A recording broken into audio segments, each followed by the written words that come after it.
राधे राधे भक्तों, आज का ये वीडियो मनोरंजन के लिए नहीं है, बल्कि ये हमारे जीवन के आत्म मंथन और कल्याण के लिए है। हम सब इस संसार की भाग दौड़ में पैसों के पीछे, पद और प्रतिष्ठा के पीछे इतने अंधे हो चुके हैं कि हम भूल गए हैं कि हमारा अंतिम लक्ष्य क्या है। साल 2026 में विधाता ने हमें अपने पापों को धोने और भगवान के करीब आने का एक अत्यंत दुर्लभ अवसर दिया है। 16 मई 2026 से 14 जून 2026 तक पुरुषोत्तम मास आ रहा है।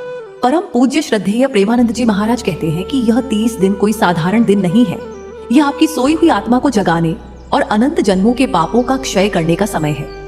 आज हम इस मास के उस गंभीर रहस्य को समझेंगे जिसे हर मनुष्य को जानना अनिवार्य है। भक्तों, काल चक्र निरंतर चल रहा है। हर 3 साल में सूर्य और चंद्रमा के दिनों के अंतर को पाटने के लिए यह अधिक मास आता है।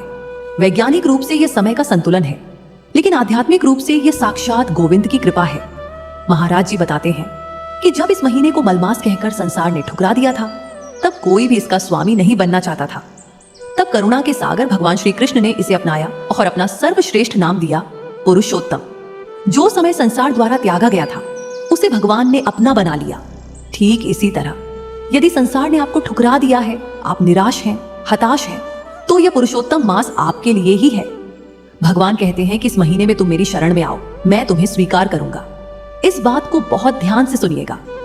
महाराज जी एक बहुत ही गंभीर चेतावनी देते हैं जो आज के समाज के लिए बहुत जरूरी है।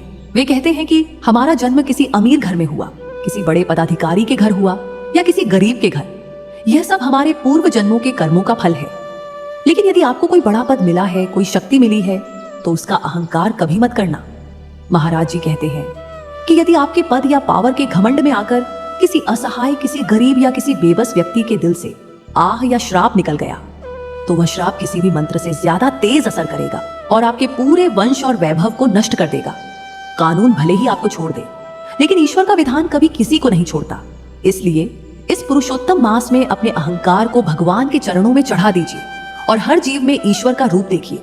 अक्सर लोग सोचते हैं कि पुरुषोत्तम मास में केवल व्रत रख लिया या मंदिर हो आए तो साधना पूरी हो गई।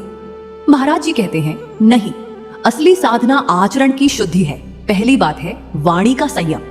इन 30 दिनों में किसी की निंदा न करें, किसी से झूठ न बोले और क्रोध का पूरी तरह त्याग कर दें। दूसरी बात है भोगों का त्याग। यह महीना इंद्रियों को तृप्त करने का नहीं, बल्कि उन्हें वश में करने का है। महाराज जी के अनुसार कई भक्त इस महीने में भूमि पर शयन करते हैं, एक समय सात्विक भोजन करते हैं और ब्रह्मचर्य का कड़ाई से पालन करते हैं। तीसरी बात है नाम जप की शक्ति। उठते बैठते, खाते पीते आपके होठों पर भगवान का नाम होना चाहिए। महाराज जी स्पष्ट कहते हैं कि जो साधक निरंतर साधना में है, उनके लिए तो हर रोज पुरुषोत्तम मास है। लेकिन हम जैसे गृहस्थों के लिए यह 30 दिन अपनी आध्यात्मिक बैटरी को चार्ज करने का एकमात्र सहारा है। महाराज जी एक और बहुत सुंदर और गंभीर दृष्टिकोण सामने रखते हैं। वे कहते हैं कि हमारे देश की मिट्टी वो मिट्टी है जहाँ देशभक्तों ने वंदे मातरम गाते हुए हंसते हंसते फांसी के फंदे को चूम लिया। हम उस महान भारत भूमि की संतान हैं। इसलिए इस पुरुषोत्तम मास में अपनी क्षुद्र वासनाओं, नशे और गलत आदतों को छोड़िए।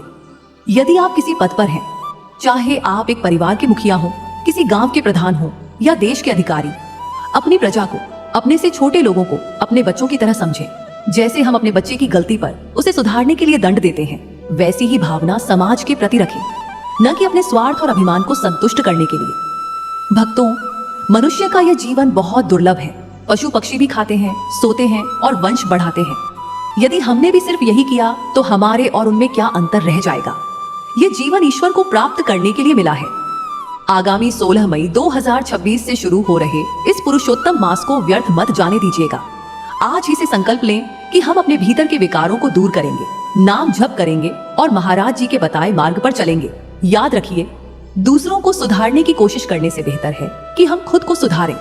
जब हम बदलेंगे तो जग बदलेगा। भगवान श्री कृष्ण और राधा रानी आप सब पर कृपा बनाए रखें।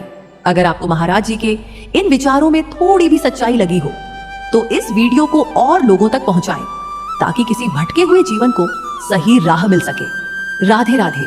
जय श्री कृष्ण।